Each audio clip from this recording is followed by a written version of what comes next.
Is an introduction really necessary for someone we all know so well?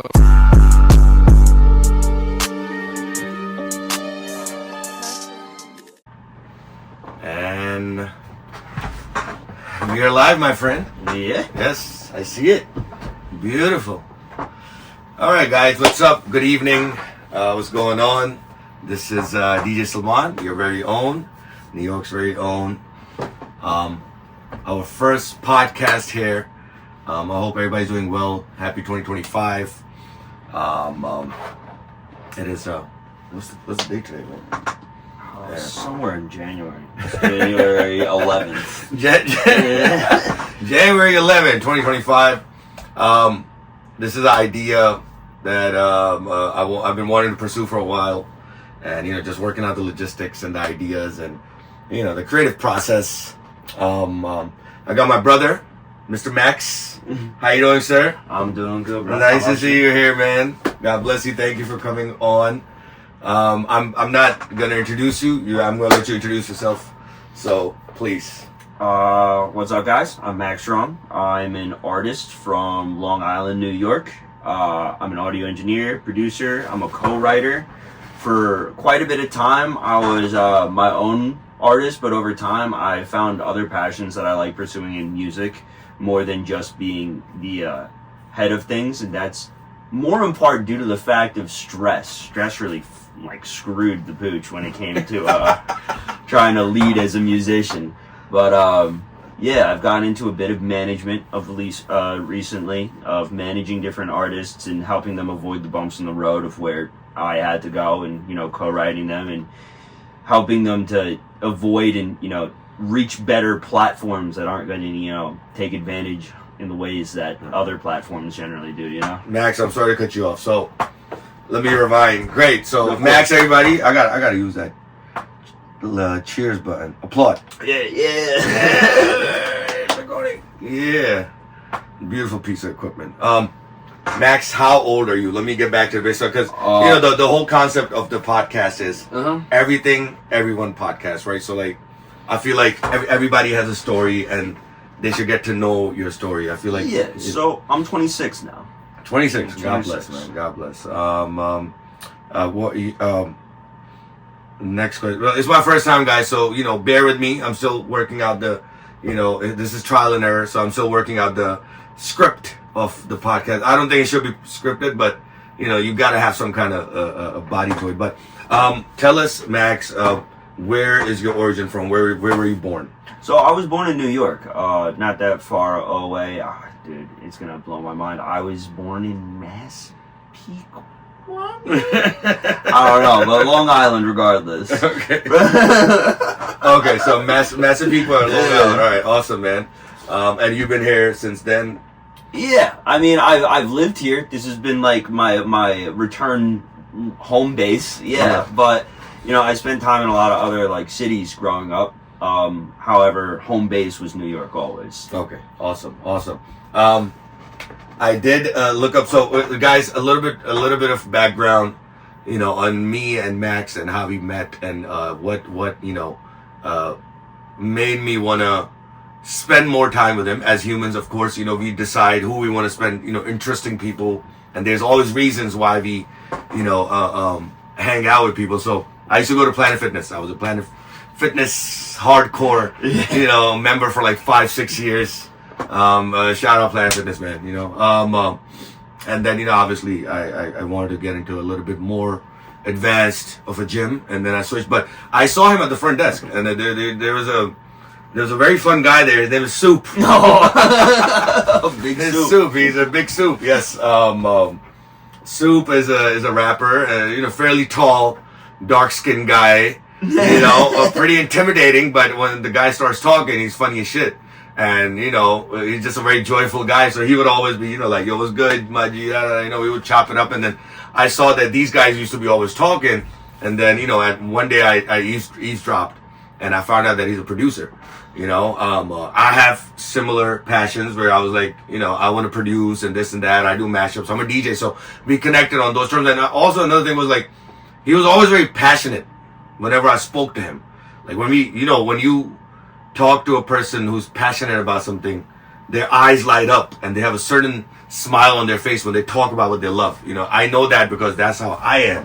When somebody talks to me about something I'm interested in, my eyes light up and I have a certain smile on my face because I love talking about that. So I appreciated that, you know, that trait of his, and I was like, all right, man, you know, eventually we exchanged social media handles and I started seeing his work. His work is, I do have to mention, very different. He could, you know, a true artist knows every genre. You know what I'm saying? I feel like, and he knows every genre. He knows hip hop. You could tell him, hey man, I need a drill beat on this, and he'll sit there and produce it. You know what I'm saying? A matter of minutes. You know, like he knows. You know, and I always see him striving. You know, he has a drive in him where he's like, you know, I want to go do the show, and you know, I want to perform this. I want to make a music video myself, or you know, shoot it with the fucking phone. I don't care. You know, like, and that's what passion is about, man. You know, it's about the drive to keep trying. Do whatever you don't give it up. takes to get to where you need to. Exactly. Do whatever it takes. And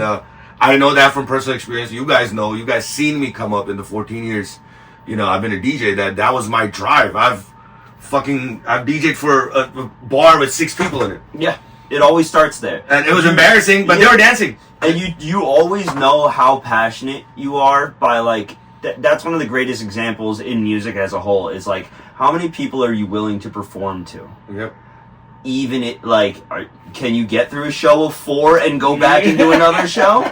Can you get through a room of none and only people at the bar and be like, we're going to continue to do this? Because let me tell you, those shows suck. those are horrible, horrible shows. They do suck. But if you push and you love it that much, you're going to go back. Listen, man, you know, we're on that topic, and I love how that just bridged into that, you know, and that's what I feel like podcast should be about. It's more about people talking. Of course. Let's talk. Like, fuck texting, fuck video chatting. Like, let's sit down and talk, man. Especially if you're like a creative and intellect, right? So I love her on that subject. So, and you know, and I'll answer this too. But I'm going to ask you, how long you been doing this? First of all, I've been making music. So you make music. So you mix and master. Well, actually, it's funny enough. Mixing and mastering didn't come until later in my life. Yeah. Because I didn't know what the heck that meant until I hit like middle school. I had no idea. I was just throwing stuff out along. So when did you start? 8 years old. 8 years old. 8 years old. Holy shit! Yep, I started. Wow, that needs applause. 8 years old. Wow. Yeah, I started writing. That's dope. Raps on my dad's Mac. writing. Yeah, on like typing it up because I didn't think at the time that I could sing. So I was like, we're gonna figure out how to write something. I like this too much. Did you have any singers in your family? My dad was in a band for a long time. My dad used to perform at CBGB's. He used to do background vocals, but he didn't like. But it wasn't like singing. He wasn't out here. Yeah, no, the band wasn't an opera singer, like singing pop songs or R&B songs by any means. It was background singing, stuff that he wrote, but he had other people singing the leads on it. Yeah. My mom was a singer. My mom was a wedding singer for quite some time. She had a good voice. That's hard because that's all live. Oh, yeah. I know because I've seen singers at tough. Weddings. And that must be a hard gig. It is a hard gig, but the whole thing is like if you have a good crowd, just like, you know, going back to what we were saying, you were saying like 4 people, 6 people. If out of those 4 people, there's one person dancing, we're happy. Oh yeah, but if you're a bad enough band, you ruin someone's wedding day. Oh hell, bro! So, like that's a hard ball, bro. If you're a bad enough DJ, you know, I'm not trying to shoot anybody down. Yeah. We got plenty of whack DJs, just like, you know, we have plenty of whack rappers and producers. Yeah. And I've worked with multiple producers before. Yeah, anything that has a huge base of people working in a field has a whack percentage of about 50. And you know, and listen, I want to be positive because you know, I'm 37 years old, so lately I've been trying to stay very positive. Yeah. And you know, and I've been trying to follow my religion. I'm Muslim, you know what I'm saying? So I've been trying to follow that and don't mock others. So I will say this. The whack ones, we hope you do better. We hope you grow more. We hope you learn more. We hope you listen. We hope you listen that you're being whack and you gotta stop being whack. If you're not good at what you do after 20 years, like, man, I'm sorry, man. And people have been telling you're fucking doing it wrong. Like, you know, don't. After 20 years. And, you know, I don't want to mock, man. Again, let's change something. I don't want to mock. I don't want to mock. I don't want to be Because they should have they'll be like, oh my god, you guys are mocking other people, we're not putting it. No, he's not mocking other people. This is positive criticism. Yeah, I'm mocking other people. I'm 26, so I have a few more years. Yeah, he has it right. He has until 30. So, going back to that, right? What was your worst crowd where you would say, like, listen, when I have, God bless, I haven't had a boring wedding in a while where the people didn't dance, but there were times where, it's obviously I was starting in the start. I was still finding myself as a DJ artist. Yeah. And I had times where I had really dead weddings, like really conservative weddings. And nobody danced, and that night I felt like, I didn't work for my money, and we're passionate, so it's so funny. And I lost sleep off of it. So what was your experience? My worst show ever. My worst show ever. I had, is funny enough, huge bonding experience I had with the artist that I'm managing now, Will Dow. Okay. Who's a young up-and-coming artist that's just got that thing. He's got that thing that when you hear him, you're like, oh, shit, yeah, no, you got it. You got it. Yeah. So, but funny enough, the bad show was with him. We had done some stuff together, and there was this project that we really liked. We had it was 2 months, and we found this really weird sound that we really liked. Mm-hmm.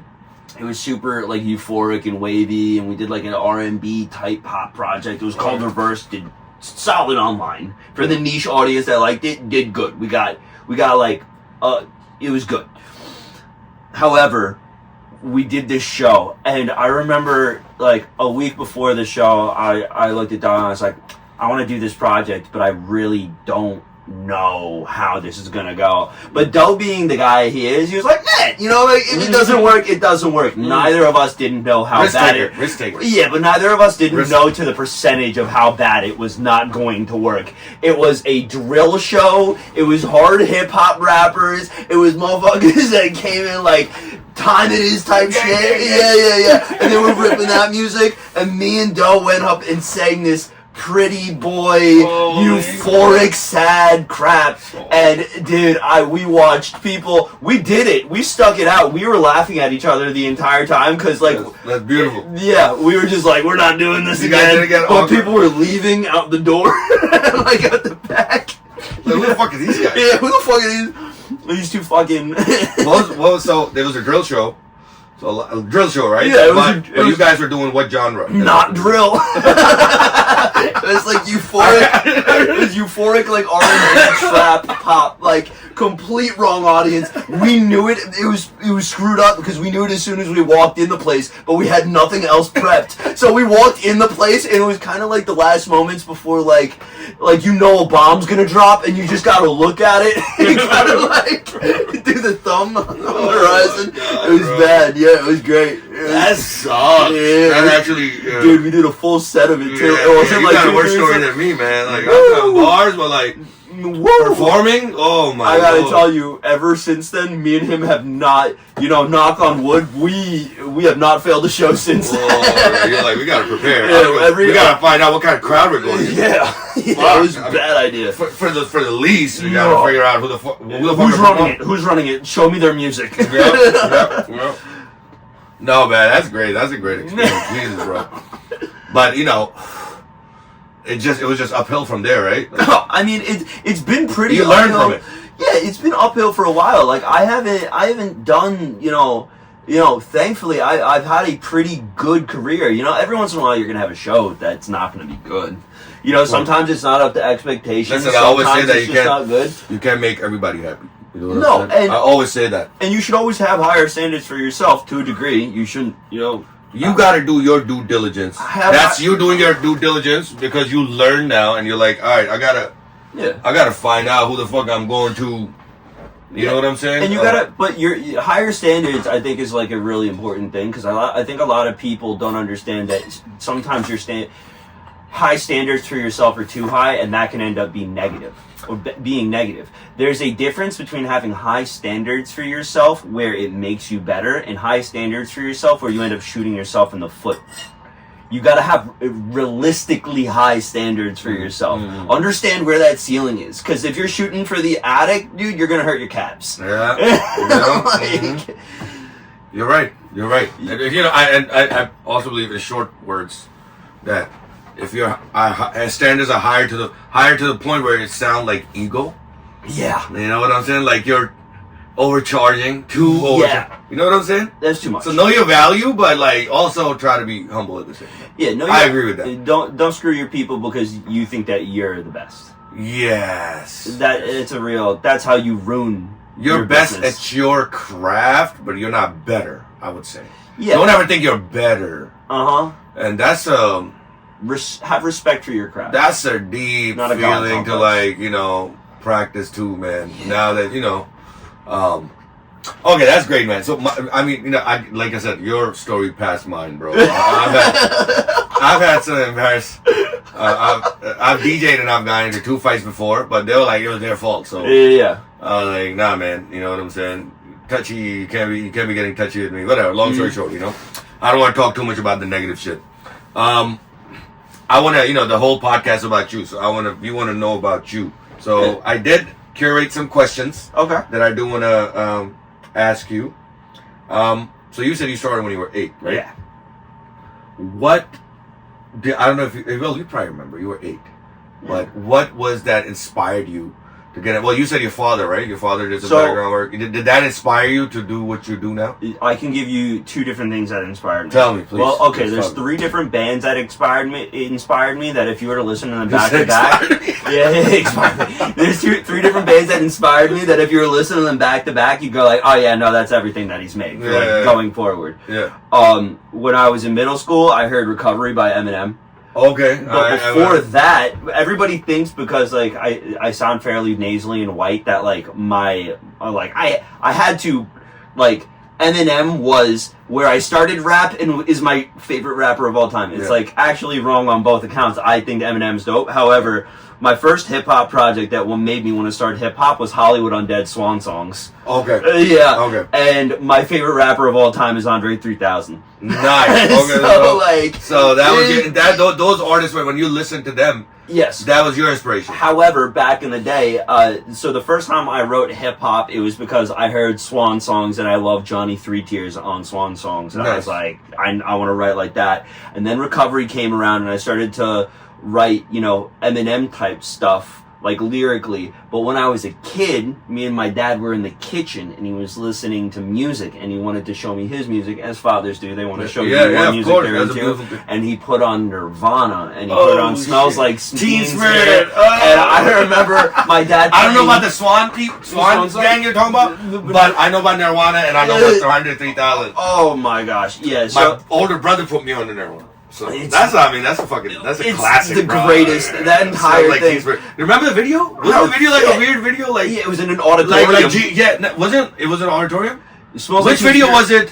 Where like Satan is in it and shit, and they got like weird shit. It was Heart-Shaped Box. Yeah, you think so? Yeah, you might get hit with copyright, so just blur that out on there if you got to do that. I will. But it's Heart-Shaped Box that you're thinking of.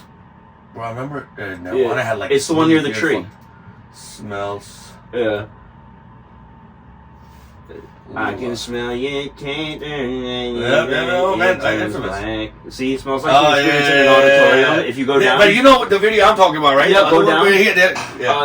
Look up Heart-Shaped Box. By Nirvana? Yeah.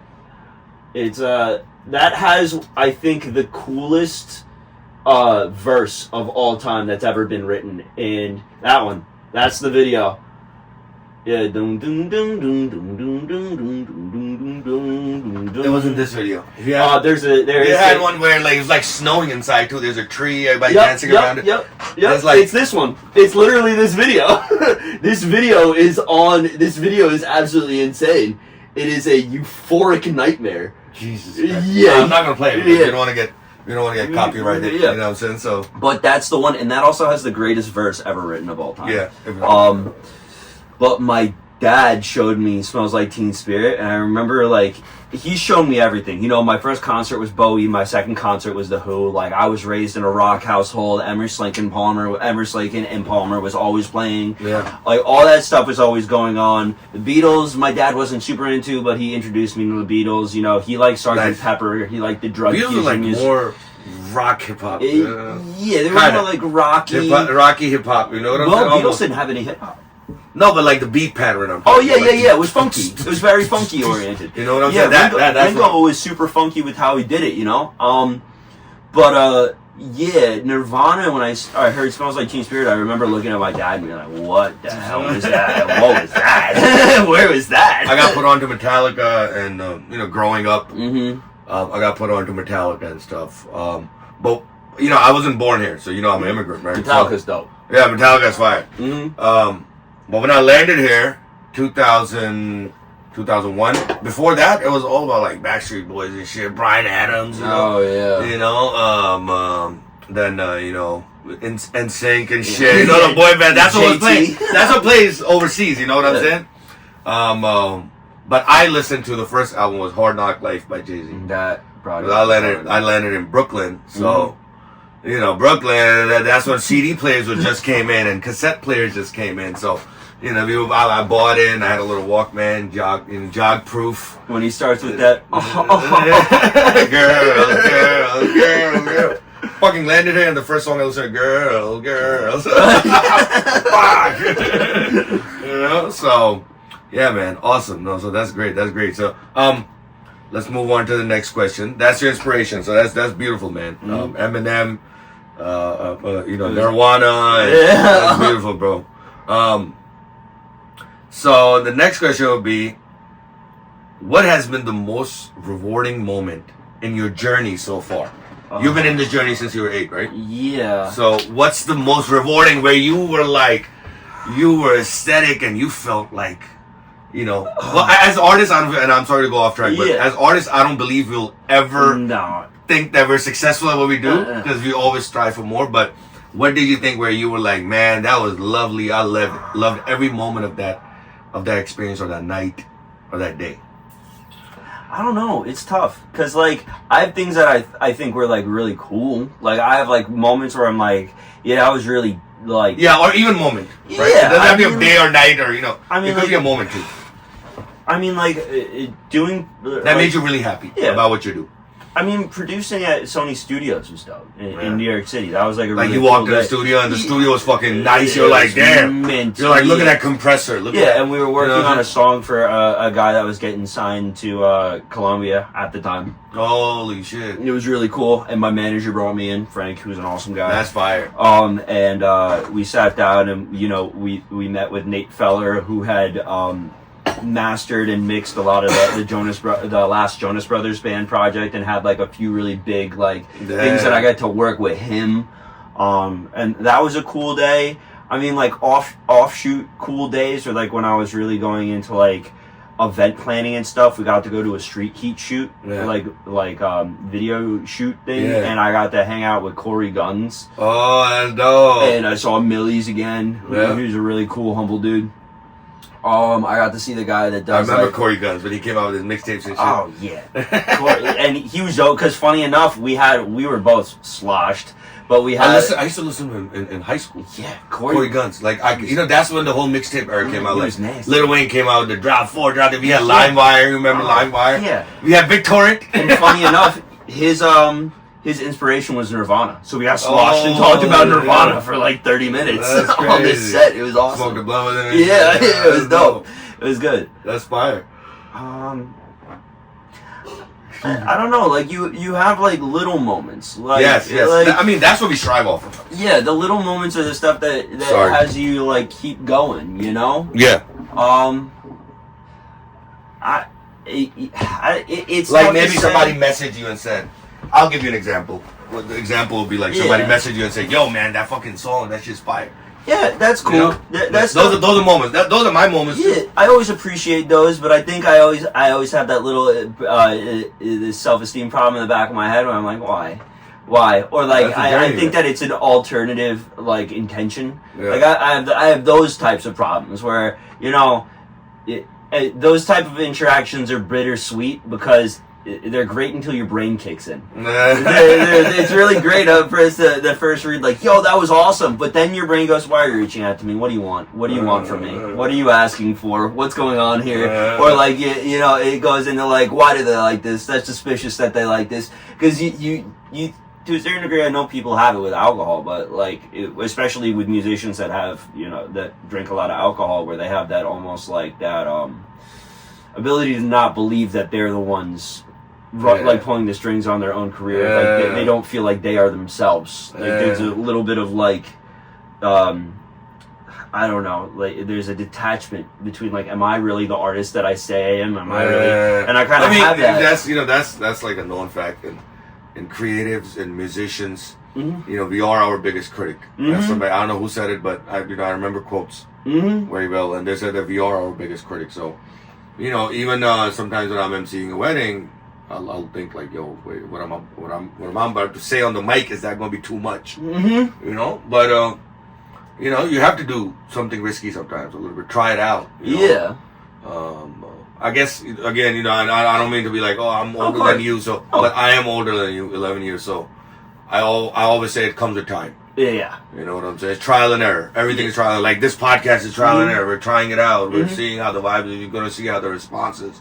I mean, regardless of how the response is, I don't give a fuck. It's something I want to do. Yeah. So I'm gonna keep going with it anyways because I like the setup. I like the concept. Of course, yeah. Yeah, man. But I would agree too that those little moments are what keeps us going as artists and as intellects, and keep moving forward and keep trying, keep being better at what you do. Yeah. I don't. And this might be real harsh, but I personally think that if an artist is not growing or doing something different, and trying things out every year or every month, you're not really an artist. No, because art is to disturb the comfortable and comfort to disturb. So therefore, if you're not uncomfortable by doing art, you're not truly finding art. You're finding something to bring yourself attention. You have to keep trying, and you have to challenge yourself, of course, especially in music. Mm-hmm. So like that's why I really love. It all works well for some people. They stick to the same genre. Yeah. Or stick to the same style, but and people bash you for this shit. But I love Drake, man. I feel like, because when I first started, I rap too on the side, right? When I first started rapping, I had a little phase where I tried different genres out. I even have a fucking love song. I have a love song on SoundCloud that I wrote, like a sad love song where I'm trying to sing. I rapped on hip hop. I rapped on like fucking pop beats. And I tried it, and all that stuff is on SoundCloud, right? So that was me finding myself, and that's what some artists do sometimes, man. They do different kind of songs, and they sing, and they try different things. Yeah, I just find artists that like try really weird stuff out are like the artists that I end up enjoying the most, like Andre 3000. Like, you never know where his rhyme patterns are gonna go. How's it gonna go? Kanye, you know Kanye, I mean, like he nearly invented, if not fully invented, an entire route of hip hop. Yeah. JPEG Mafia invented a brand new way to produce that sounds so dope. Yeah. Gambino switched from hip hop to funk. Yeah. Andre recently stopped doing hip hop because he's like, I'm too old for that shit. Black Star, right? Black Star? Of course. Yeah, of course. I think he just came out with another album recently. I just saw the fucking the Drink Champ podcast and Dave Chappelle, Black Star, and Talib Kweli was on it. You know what I'm saying? That was dope. Those are one of my favorites. Those are like when I really grew into hip hop. That was also a very different time for freestyle rap. Yeah, because those guys could freestyle. That was not just like. Yep. Dope, man. So listen, let's move on to the next question. I already asked you about your influence, right? If you could, so how do you stay motivated during difficult times? Like inspired and motivated. Like let's say you had a long week or something. We're fucking humans. Shit happens, right? So in terms of what aspect of what I'm doing? To like in your work. Music? Like let's say you got to make a beat. And then you're having a bad day. Like part of you wants to make a beat. I've had that happen to me where I'm like, it's like a Friday, Saturday night, and I'm like, all right, am I tempted to go out and go, fucking drink or smoke and chill with my boys? But a part of my brain that's that, it's like, yo, no, I think you should stay home and work on something. But to inspire yourself to do that. It's tough because, so I run into a little bit of a hiccup. I don't really like to go out with anybody. I don't really like to do anything but like my business or my work. That's really all I like to do. And you know, that's led to issues. You've hit your plateau. Yeah. You know what you want. Like, okay, that's but it's also, you know, run into its own issues where, you know, like due to the fact that I'm, you know, people usually in the other respect sacrifice their work for, you know, their friends and their people. A lot of my people end up feeling sadly that I'm sacrificing, you know, the reverse. I'm sacrificing them for my work, which isn't the truth. It's just I'm doing what I want to do. What you feel like doing. And that's how it should be, man. Everybody should be able to do what they feel like, truly. Yeah. Truly feel like. I mean, due to that, though, I don't know. It's tough. Like, if I'm not motivated, I'm not going to do it. Like, I have to be... Because sometimes it's counterproductive. Yeah. To push yourself. I pushed myself to... like, for the longest time, I would make music until, like, I couldn't make music anymore, and it almost strained the muscle. So, like, when I'm motivated to make stuff, I'll make a bunch of things. Yeah. But when I'm not motivated, I don't have to worry. You don't force it. Yeah. And, I mean, like... knowing that that's how I work, I figured out a different method to, you know, management and release schedules, which is, hey, so if I know that during the months of September through December we're more productive, let's not drop anything during that time. Let's build up a bulk from September to December. Let's make as many songs as we can, because we both know that we're going to, you know, be working in a pocket for quite some time. And then let's design all of our releases for the next year based around that 4-month, was December, November, December, that 4-month sequence. So, okay, let's figure out. We got 8-9 songs. Okay, so if we start next year in 2025, and we start releasing in January, February, March, then, if you release a song and you do the right promotion for it, 1 single a month, that means that March, April, May, June, July, August, September will be covered. You have 8 months of stuff that you can release in content that you're already caught up ahead of time.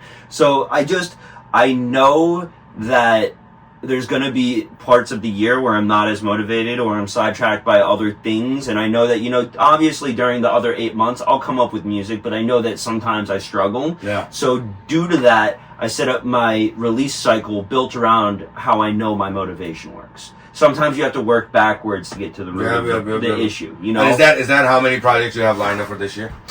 So this year we're starting with 8 singles, and they're not my songs. They're co-produced. I produced them and I co-wrote them, and they're tracks for Wildo. They're going to be coming out under Wildo. Dope.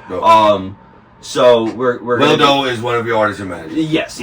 And I'm gonna be putting together press and stuff surrounding those projects as they come out. Branding promotion. Right now, you guys are doing that both on your own. You guys are doing it yourself. Yeah, of course. Of course. And we have self-sufficient. Yeah, and we have a team of other people that we work with. Like my friend Darren is really good. He's really good at being social in terms of going out to places and networking, and then, you know, letting people trying to get shows and then introducing the artists, showcasing you guys to people. I work with Darren. Yeah, that's a very important part, man. You know, I always say, you know, you won't know until you find out. So you have to find out from somewhere. Yeah, exactly. And you know, hence, like I'm going a little harder this year on like content, posting things up. Because, you know, that's what's going to differentiate us from other people. Like, you have to put your work out there. And you have to be seen. And if you want to deal, something that I think this entire generation of people, especially in this field, need to understand is they don't understand the ideas of leverage. Yeah. Leverage, they think, their leverage is based in ego, not based on business. And that is a very problematic piece. Because I'll explain it this way. How many times will you meet a rapper and they go, I should get this because I'm me? Nah.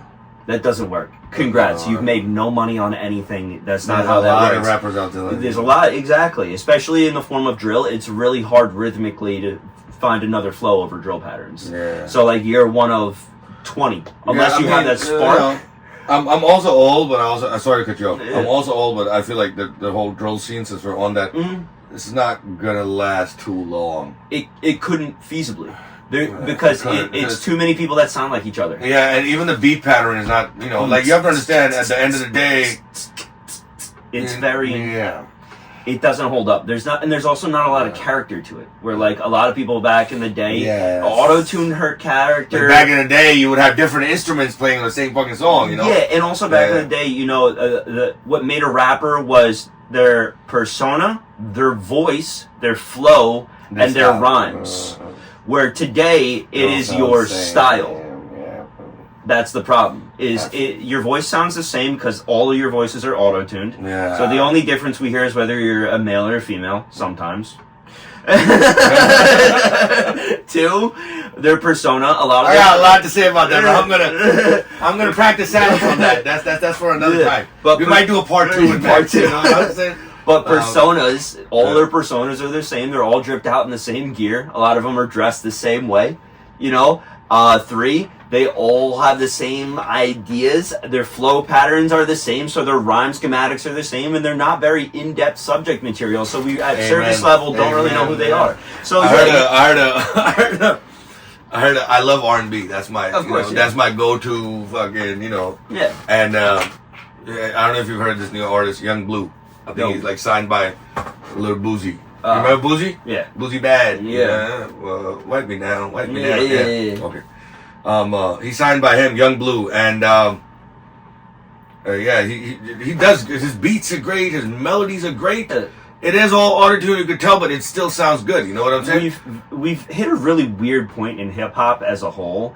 R&B too, like R&B is like that. R&B used to be like a sweet genre where there was a lot of poetry and subliminal. You remember when genre-wise on iTunes it used to be hip hop / R&B? Yes. They weren't in their own territories. Yes. Yeah. Now it kind of, you know what's funny? Back in the day, hip hop and R&B shouldn't have been in the same category, and today hip hop and R&B should be in the same category, but they're spread differently.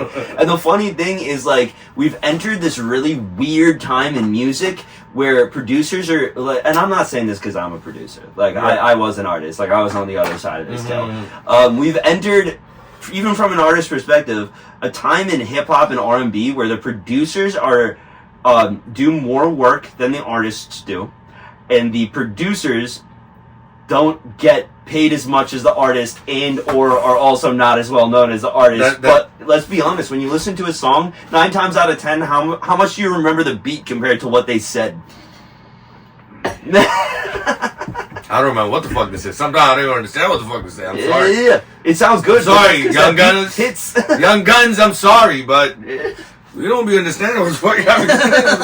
That's what I was coming to. Young Blue, great start of the song, nice beat, nice instruments in there, and there's an R&B beat starts kicking in, and he's like, "I'm gonna come on your face, I'm gonna fuck you in the ass." Like, bro, what are you talking about, man? Relax, bro. That's too personal, man. You know, keep that shit like.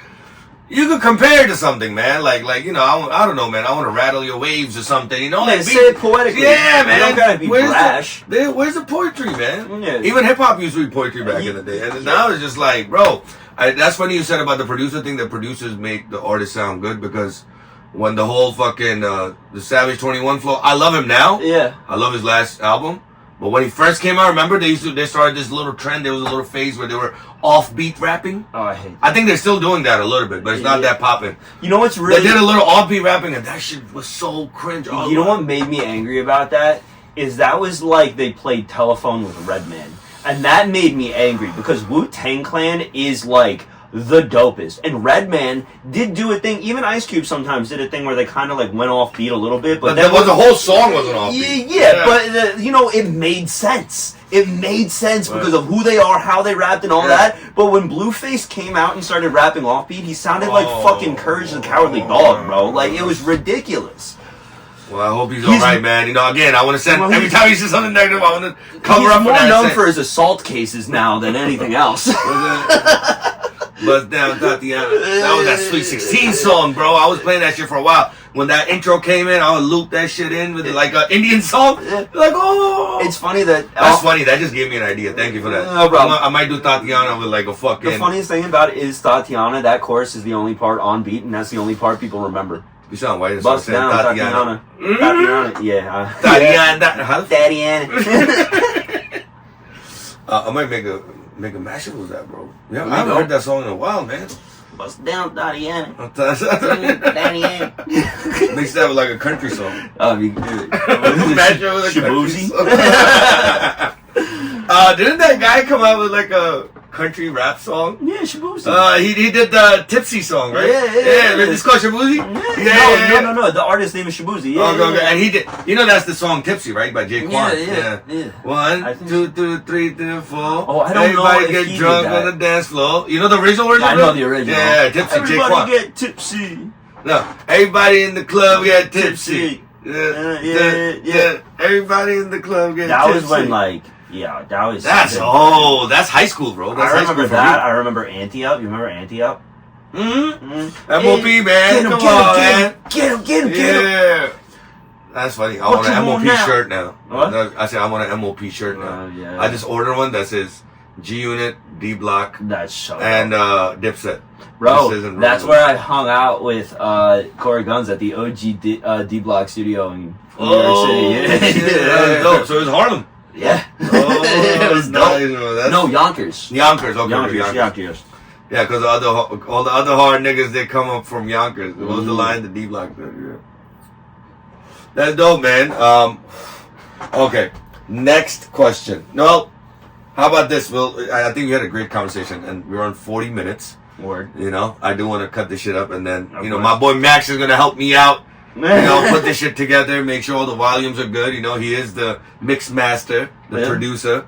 So I appreciate you doing that for me. You know, No for the problem. record, I appreciate you coming out today and taking time out of your precious, you know, Saturday and working with me, sitting down, you know, watching me vacuum the fucking place. You know what I'm saying? Like a maid. You know, setting up the angles, the equipment. You know, guys, again, this is trial and error, so we're trying things out, and you know, I couldn't ask for a better person to be here next to me for the first podcast. I appreciate that, truly from the bottom of my heart, man. No problem, man. And our last question is, and I think I'm gonna make this the last question for every podcast because it sounds good. Is that if you could give one piece of advice to someone just starting out in the same line of work as you, or just in general in life, like something that you follow, what would it be? You could do both too. You could do somebody, you know, give us advice on somebody who's starting out. That might help them out because it is about helping each other. You know what I'm saying? If it's artists, if it's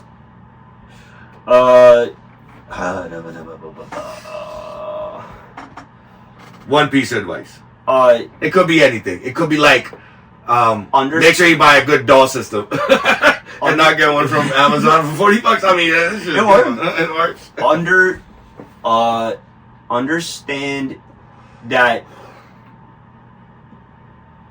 Understand that you should not do everything on your own, but also equally understand that you should be able to do everything on your own. Oh.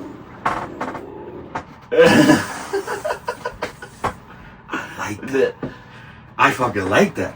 It's good to have a team. Well put. Well said, sir. Well said. It's good to have a Well team. said. God damn, that's gonna be the highlight of the intro of the podcast. You don't have to do everything yourself. Like I could have done all of this myself and just have you pull up, but I didn't have to. And I appreciate you making me feel that way. That you said, you know, I will come and help. You offered it yourself, and that's what it's about, man. You don't about grow together. It stops. Yeah. So like you Find like-minded people with I think Find follow like- right along those lines. that can Who be a want to team. grow like And that you team can is- you can become, you know, do big things together, because there's certain challenges that you can't take out on your own, or you can take on, but it takes more out of you. However, you don't want to have the ability that if those people are not always around, that your kingdom falls. Amen, bro. That is so lovely that you said that, because there's a fucking saying that goes, one person could win a match, but you could win championships with a team. That's beautiful. Beautiful. But at the end of the day, like you said, if you gotta go solo into something, you should be able confident to. enough and know enough to go into it. You know? However, Beautiful. have a team. That deserves a fucking round of applause. Round of applause. I wonder how that sounds like when we listen to it. You know, that's beautiful. Yeah. That's beautiful. And Okay, yes, I think that sums up both as an Yeah. artist and just as a regular person too. You know? Yeah. For somebody who's working like a fucking 9 to 5, you Any know what type I'm of saying? job. Like any type of thing. So I appreciate that, man. Before we go, if you could share all your, I'm gonna probably edit it too and put it Okay. on the screen. Mhm. If you could share all your socials So with the crowd. yeah, you can find me pretty much on all socials at mx_strong strong. I know for sure it's that on Instagram and Facebook, and I think also on YouTube, and MX Strong on all other platforms if you want to listen to my music. And also, if you want to, check out the artists, I'm managing Big Soup and Will Doe. Big Soup is BIG space soup as in like the food, SOUP, and Will Doe, WILL space DOE. Check them out; they're fucking awesome. Awesome, man. And they could always come to you for mixing, mastering services Of course. through the social medias. Of course, he does mixing and mastering. He'll curate a beat for you. Give him an idea, man. I've tried it. For my South Asian crowd, if you guys know that movie Dil Se, there's a song in there called Satrangi, and I sent him a link for that, and I said, bro, I need a drill beat to this. And I think roughly about an hour later, my man sent me something, and I was like, holy And then shit. when we got in the studio, we turned it into a Something. Caribbean beat after that. Yeah. I think we have like 2-3 unfinished projects. Oh, right? yeah, Like, yeah. We just, and I love that about him because he I call it little dick energy. He doesn't have any little dick energy. He doesn't have any he's not he's not miserable. Like if I tell him, hey man, and if I get him to make a beat and I don't do nothing to it, he understands. Yeah. Like it's a process, bro. I have like 8 of my own songs just sitting around. And I've been planning my EP for like 3 years now, and I'm like, you know what? It's like you said, it's gonna come. The last thing that I want is for somebody to make something fast all over one of my beats that like I that enjoy is whack. making, and then they just crap all over Yeah, it. yeah, That's the last thing I want. It's a creative Send me process. something good. Listen, I don't care if it takes 3 years. Send me something good. If Yeah. I get it back an hour later and it sounds like trash, I'm giving you your money back, and you can take that elsewhere. I will not put out trash music. I don't care how much you pay me. Amen, bro. Amen. I've had some. In the middle, I started signing up on this app called Thumbtack. Remember Thumbtack? It gets you gigs. So I offered this space as a studio, and I had some fucking artists come in here, bro. And they brought their own beats and shit. Yeah. And they were like, yeah, man, I want you to be in the video, bro. And I'm like, nah, man. Tell him you made the beat. I want to keep. You're good. I want to keep it $60. I was like, shit. He just spent time here, man. Fuck that. You use my equipment. I recorded him. But then, like, yo, man, I'm going to put your tag, send me a logo. I was like, nah, bro. Tell us you, bro. It's all you, man. God bless, man. Keep it moving. Yeah, keep it moving, man. So, God bless, man. Listen, Max, again, this went longer than we expected. It's We were good. shooting for like It's 30 never minutes. bad. It's never bad. It was a beautiful interaction. Yep. Again, I can't thank you enough. We're going to have a part 2. We're going to have a part 3. You are going to be part of this podcast. I'll make sure every time I arrange a guest that you're available. That way you could be here. And it's fun. We would love a third person's feedback into the podcast too. You know what I'm saying? So, thank you for coming by again. No problem. God bless you, man. God bless you on your ventures. And I'll be seeing you. You live 15 minutes away. Exactly. All right, that's it. Max, DJ Salman, thank you for tuning in, guys, to the Everything Everyone podcast. God bless. Leave us listen, feel free to leave us feedback, man. Positive, negative, Yes. we don't care. We take it all in, baby. Let it be. Let it rip. Yeah. You know what I'm saying? I know some people gonna say shit about my cigarette smoking, but I'm fighting that. That's my last demon. I'm fighting it. Kung Fu style. All right. Thank you so much. God bless everybody. Have a good day, good month, good week. All right. We're signing off. Allah Hafiz. Is an introduction really necessary for someone we all know so well?